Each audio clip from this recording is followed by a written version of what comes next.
आज रथसप्तमी होती म्हटल्यानंतर सकाळी लवकरच उठली होती, कारण पुरणपोळीचा स्वयंपाक बनवायचा होता आणि नंतर पूजा पण करायची होती म्हटल्यानंतर. तर सकाळचं काहीच वातावरण असं होतं. तर मुलांना शनिवार रविवार कराटे क्लास असतो, तर त्यांना मग प्रोटीन शेक बनवून दिला मुलांना. मुलं प्रोटीन शेक पिऊन जातात, कारण तिथं परत बराच 2 तास तरी क्लास असतो, नंतर खूप थकवा आल्यासारखं होतं.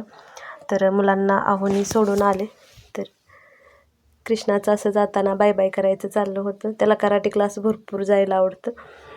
तर झोप झालेली नव्हती, तो थोडासा लेटच उठतो रोजच, पण कराटे क्लासमुळे त्याला लवकर उठावं लागते थोडंसं.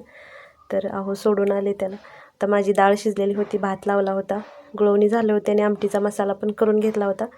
आता म्हटलं ब्लॅक कॉफी घ्यावी, लवकर उठले की भूक पण लवकरच लागते.